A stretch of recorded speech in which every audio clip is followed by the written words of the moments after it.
ठीक है, recording start हो चुकी है। तो देखो भाई, आज से लगभग एक महीने पहले की बात है। 31 जनवरी 2026 को मैं गया था इंदौर में। एक इवेंट था, अ, विश्व मालवा संवाद केंद्र।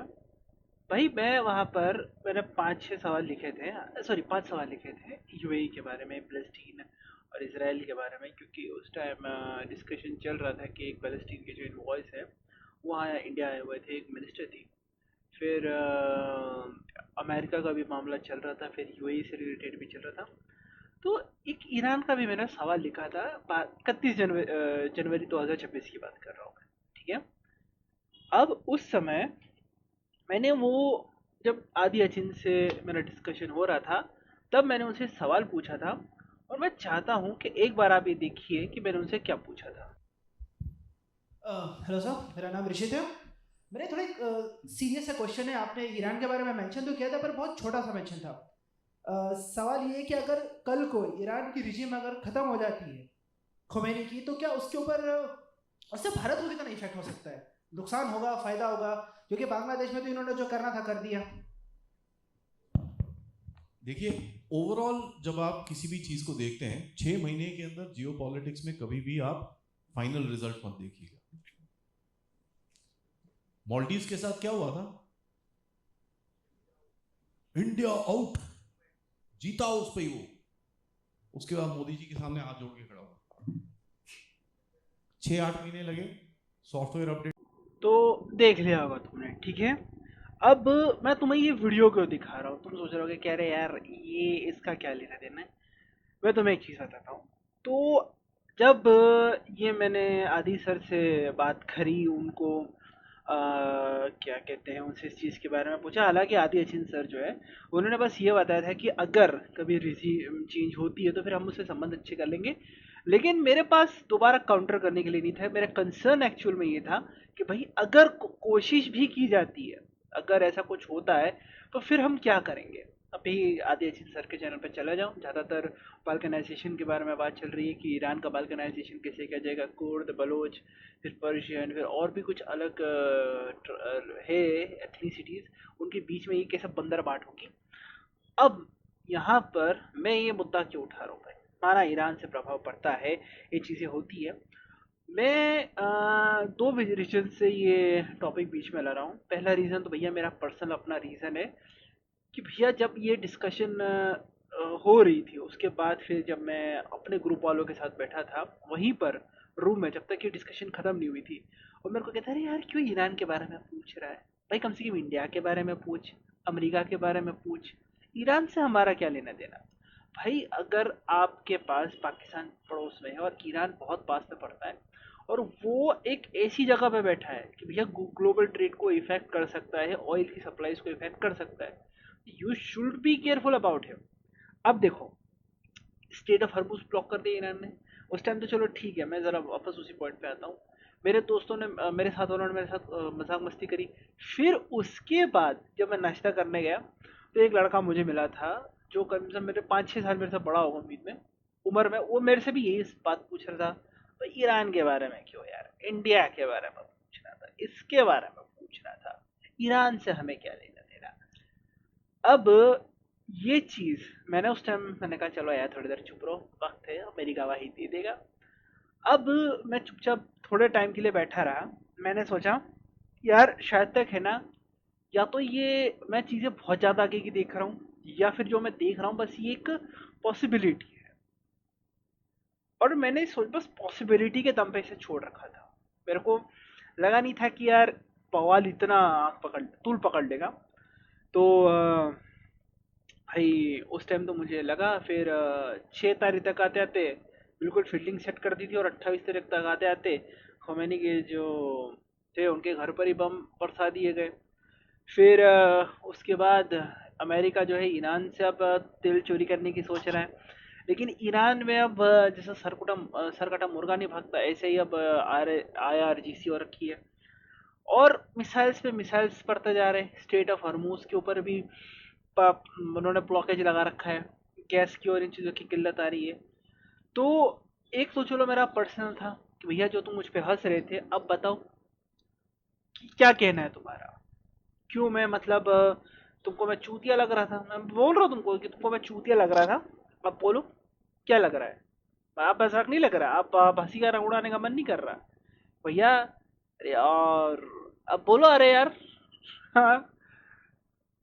एलपीजी की, मैं जहाँ रहता हूँ ना भाई, एलपीजी के भाव, मेरे मेरे एक मित्र हैं जिनका खुद का कारोबार है, वो रेस्टोरेंट चलाते हैं। उनके पास टंकी खत्म होगा, मेरे पिताजी को फोन कर रहे थे, कह रहे अंकल जी कहीं से जुगाड़ करा दो। पापा ने कहा रुक जा, मेरे घर से लेके जा। वो हमारे बड़े अजीज हैं, पिताजी के बड़े अच्छे पहचान वाले, तो वो मेरे घर से लेके गए। ये इधर से पड़ोस वाला घर है, वहां से वो टंकी लेके गए, क्योंकि नए घर में तो ऑलरेडी एक टंकी की व्यवस्था है ही। पर ये हाल हो रखे टंकी की। अब इस पूरे इवेंट से भैया हमें दो चीजें अच्छे से समझ में आती है। सबसे पहला तो ये कि भैया, अगर आपको लग रहा है कि कहीं भी ऐसे चुंगी नाकिया, ऐसी क्लोज पोजीशंस जहां से आपकी तेल की सप्लाई, इन चीज़ों की सप्लाई भयंकर हो जाती है, मतलब इफेक्ट हो सकती है, तो अब इंडियंस को थोड़ा सा अपने हरकतों को डाइवर्सिफाई करने की ज़रूरत है। और डाइवर्सिफाई करने से मेरा मतलब ये है कि यार, बायोगैस प्लांट्स जो होते हैं ना, मेरे ख्याल से इसको हमें थोड़ा सा अप्रिशिएट करने की ज़रूरत है। मैं 10th में था, मैंने गोबर गैस प्लांट बनाया था, ठीक है। और बायोगैस इसे मैंने अच्छे से निकालने की कोशिश की थी, इट वाज रियली वर्किंग। ऐसा नहीं कि नहीं कर रहा था, बड़ा अच्छे से काम कर रहा था। तो इससे बहुत हद तक जो हमारी रिक्वायरमेंट्स है वो बच सकती है। तो मैं कहना क्या चाहता हूँ यहाँ पर, कि अभी इंडिया के पास ऐसे मोमेंट ऑफ क्राइसिस के अंदर भैया, तुम मजाक मस्ती करने के बजाय, टांग खींचने के बजाय कि अरे ऐसा हो गया, हमारे पास ये क्राइसिस आ गया। देखो भाई, लीडरशिप क्राइसिस में ही शो अप होती है। ताने मारने का काम तो बुढ़े अंकल आंटी भी कर लेते हैं। मेरी तुम लोगों से गुजारिश क्या है, अब जिन जिनको मैं वीडियो भेज रहा हूँ या पर्सनली भी, और ये जानते हुए कि भैया कुछ हो सकता है सोसाइटी में, तो भाई सबसे पहली चीज़ तो ये कि मैं पहले ही कह रहा हूँ कि एक ग्रुप है जनहित पार्टी करके, मैंने अब वो छोड़ दिया है ग्रुप, क्योंकि किसी को रोज सुबह सुप्रभात शुभ बुधवार ऐसे चीज़ें भेजनी थी, तो भैया मैं ऐसा नहीं रहा जाता। लेकिन वहाँ मैंने इस चीज़ को कहा था कि भैया, अगर आप कह रहे हो कि गाय माता को बड़ा राष्ट्रीय पशु बनाना है, तो मानव मानव की ये प्रवृत्ति रही है, उसको जहाँ फायदा नजर आता है वहीं पर भावा नजर आता है। तो कोशिश ये कीजिए कि आप लोग ज़रा ये बायोगैस प्लांट है, इसको थोड़ा सा प्रेफर करने की कोशिश कीजिए। इतना मुश्किल नहीं है। जब आपके पास अच्छा खासा पैसा आ जाता है लोगों से दबा के डोनेशन लेके, और कई हिंदू संगठनों से भी मैं यही दरख्वास्त करूंगा, सड़क पे आके नारेबाजी करना, पोस्टर छपवा देना, इसके तो आपके पास सर बहुत पैसे होंगे। मैं जानता हूँ सर, बहुत सारे पैसे आते हैं दान दक्षिणा में, वीआईपी दर्शन करने को लेकर तो और भी पैसे आ जाते होंगे। तो हो सके तो कृपया, हम विनम्र विनम्र निवेदन है कि अगर हमारे बायोगैस प्लांट्स पे भी ध्यान दिया जाए, उनका इस्तेमाल कैसे किया जा सकता है, हम लोग उसको कैसे यूटिलाइज कर सकते हैं, और फर्दर मोर हम उन चीज़ों को कैसे और बढ़िया इस्तेमाल में ले सकते हैं, कि भैया चलो फ्यूचर में ये हमारा अच्छे से काम आएगा। इंडिया में, इंडिया के ही लोगों के लिए इस तरीके की जो गैस प्लांट्स है वो किस तरीके से, जो वेस्ट पे डिपेंडेंसी है, मिडिल ईस्ट पे जो हमारी डिपेंडेंसी है, या ऑयल पे जो हमारी डिपेंडेंसी है, वो कम हो। ठीक। और ये जो आप आवारा जानवर वगैरह फैलते रहते हैं ना, ये फैल के जो हगास मचाते हैं शहर भर में, जगह जगह टिप्पा मारते फिरते हैं गोबर के, ये कंट्रोल हो जाएगा। और जिन जो गांव में ये लोग रहता है ना कि भैया गाय का दूध निकालना बंद होगा, चलो उसको साइड में रखो, भाई कंपोजिट खाद भी बनती है। तो ये जो आप बाहर से फर्टिलाइजर बुलाते हो, इसको करने की जरूरत कम पड़ेगी। जहां आपको प्रॉफिट दिखता है, capitalism is the best ideology unless it start operating. Operation पे आ जाए कैपिटलिज्म, तो भैया फिर वो इतनी अच्छी नहीं होती। बट हाँ, अगर आपको प्रॉफिट कमाना है तो गोबर का इस्तेमाल कीजिए। क्योंकि एक तो मैंने सोशल मीडिया पे एक घनचक्कर को देखा, साला गोबर खा के यार, मतलब ए, क्या तुमको इतनी ही पड़ी है गौमूत्र और गोबर की, तो मेरे भाई हाथ जोड़ के निवेदन है, कृपया इनका इस्तेमाल फर्टिलाइजर बनाने में कीजिए।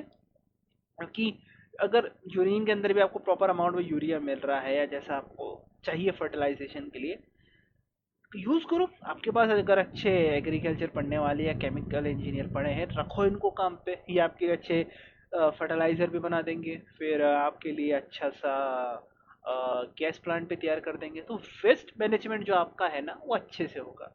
तो ये छोटा सा क्राइसिस आ रहा है, वो आपके लिए फायदेमंद है। अब एक और चीज़ मैं थोड़ी सी इंक्लूड करना चाहूँगा कि देखो भाई, मेरे ऊपर तो चलो तुमने जो मजाक करना था कर लिया। अब मैं अपनी जो बुक लिख रहा हूँ उसके अंदर मैंने एक सिचुएशन के बारे में लिखा है, स्प्रेडिंग ऑफ पैनिक। तो पैनिक तब होता है जब लोगों को सिचुएशन समझ में नहीं आती। अभी जिस तरीके से गैस की क्राइसिस आ रखे हैं, स्टेट ऑफ हॉर्मुज ब्लॉक्ड है, तो इस पैनिक में सबसे ज़्यादा प्रॉफिट कमाते हैं ब्लैक मार्केटिंग करने वाले। आई नो गवर्नमेंट ने कैप लगा रखा है, आई नो कि बहुत हद तक ब्लैक मार्केटिंग पे कंट्रोल किया गया, बट स्टिल एग्जिस्ट। मेरे यहाँ पर भी कम से कम 1200 से लेकर 1700 तक के बीच में बीडिंग चल रही है गैस के टंकियों की, क्योंकि लोगों के पास और कोई ऑप्शन नहीं है। भाई मेरे पास इंडक्शन चूल्हे का ऑप्शन है, मेरे पास सोलर कुकर का ऑप्शन है, मेरे पास अपनी जो भी और अल्टरनेटिव्स हो सकते हैं कि चलो भाई मैं गैस पे ना सही तो मेरे को कम ऑक्सीजन यूज़ करने वाला हल्का फुल्का कोल जिसमें मेरे को सिर्फ बेकिंग ही करनी होती है। भाई मेरी डाइट भी डाइवर्सिफाई हो रही है, मेरे को काम भी ज़्यादा करने की ज़रूरत नहीं पड़ रही है। रात में मेरे पास ऑलरेडी बहुत कम मेरे को एलपीजी का यूज़ करना पड़ रहा है, या फिर मैं इंडक्शन कुकर पे काम चला रहा हूँ, और दिन में तो सोलर कुकर है ही सही मेरे पास। तो अगर तुम लोगों को लग रहा है कि यार ये तो क्राइसिस है, हम तो मर जाएंगे, पैनिक सिर्फ स्टार्ट हो रहा है बिकॉज तुम लोग अनअवेयर हो चीज़ों को करने से। और अगर तुम्हारे घर में ऐसा भूसा मतलब खूसर बुढ़ा रहता है जिसको अकल नहीं है कि यार हमें तो वर्क से करनी चाहिए, मेरे भाई उसको तुम पहले जहर दो मार दो यार, वो बस बिल्कुल किसी काम का नहीं है। अगर ऊपर अगर रिटायर हो चुका है तो और वो भी किसी काम का नहीं है। हाँ अगर पेंशन आती है तब तक ठीक है, अदरवाइज ऐसे लोग किसी काम के नहीं है। तो जो तुम्हारे घर में बैठे हो और तुम्हारे काम को अप्रिशिएट करने के बाद जो तुम्हारी उंगल करने में लगे। तो मोरल ऑफ द वीडियो ये है कि भाई पिछले एक महीने से जब मैंने कहा था भाई साहब ईरान जो है, ये अमेरिका जो है अपने जितनी भी थ्योरीज है, चाहे वो एप्स्टीन फाइल से ध्यान हटाना हो, चाहे अमेरिका के जो डॉलर है उसको एक क्या कह सकते हैं क्रिप्टो करेंसी से रिप्लेस करना हो अपने डॉलर के पेमेंट को साइडलाइन करने के लिए, या फिर अब ये समझिए कि जो CIA है वो ईरान का स्वतंत्रता मतलब सत्यानाश इसलिए करना चाहता है क्योंकि मिडिल ईस्ट में जो जियोस के इंटरेस्ट है उनको खतरा है उस चीज़ को लेकर। क्योंकि CIA को भी चलाने वाले मोस्ट ऑफ द वही लोग हैं जिन्होंने सेकेंड वर्ल्ड वॉर में बहुत ज़्यादा कंट्रीब्यूट किया था इंटेलिजेंस प्रोवाइड करने में, और वही जनरेशन में भी चला आ रहा है। मतलब जनरेशन मतलब एक ने दूसरे को सिखाया, फिर दूसरे ने तीसरे को सिखाया, ऐसे चला आ रहा है। तो मुद्दे की बात ये है कि भैया थ्योरीज जमाने की है, लेकिन बवाल होने वाला था ये हमें पता है। हमें पता है बच्चा होगा पर बाप कौन है ये हमें नहीं पता था ठीक है, क्योंकि कोई भी अब्राहम लिंकन अमेरिका तरह चूतिया नहीं कि अब्राहम लिंकन इतनी दूर से यहाँ पर भेजेगा। Don't be think it as something stupid. फिर अगली चीज़ ये आती है कि भैया प्रिपरेशन बहुत सबसे ज़्यादा ज़रूरी होती है। आपके सामने कभी भी कोई भी क्राइसिस कभी कहीं से भी आ सकता है।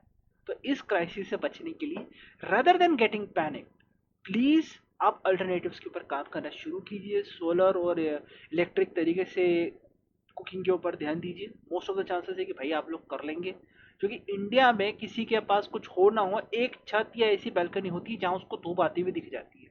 और तुम ये कह भी नहीं सकते कि ऐसा होता नहीं है। गांव में लोग गंवार थे, बेवकूफ़ थे, फिर वो लकड़ियाँ काट काट के ले आते उससे चला ले। 2014 तक तो मैंने भी ये हाल देख रखे हैं मेरे पापा के गांव में, मतलब जहाँ पे मेरे पापा जो थे वो ड्यूटी पर जाते थे। सो गोल यही है कि भाई आप लोग अल्टरनेटिव्स के ऊपर काम करना शुरू कीजिए। अगर किसी को बायोगैस प्लांट बनाना आता है तो भाई बायोगैस प्लांट के ऊपर काम करना शुरू कीजिए, क्योंकि मे बी क्या पता अगर आने वाले टाइम में हम लोग अच्छे बड़े अमाउंट पर गोबर का इस्तेमाल करके फर्टिलाइजर गैस दोनों के ऊपर काम अगर अच्छे से कर सकते हैं तो भैया फिर ये टंकियों में भी भर के इस्तेमाल में ली जा सकती है। एक्सपोर्टेशन मतलब वहाँ से इम्पोर्ट कम करना पड़ेगा तो हम लोग भी यहीं पे पैसा बचा लेंगे, सड़कें ज़्यादा साफ दिखेगी आपको, ज़्यादा अच्छा रहेगा ना। तो हो सके तो ज़रा इन चीज़ों पे ध्यान देने की कोशिश कीजिए। बस यही कहना था। और अगर मेरा काम अच्छा लग रहा है, मेरी बात यहाँ तक सुन ली है, तो यार ये डोनेशन के लिए मैंने लिख रखा है, प्लीज़ थोड़ा सा डोनेट कर दो, गरीब की दुआ लगेगी। और ऐसा नहीं है कि मैं गरीब नहीं हूँ, मैं बस बहुत ज़्यादा गरीब हूँ। तो प्लीज़ आज के लिए बस इतना ही। See you in next video.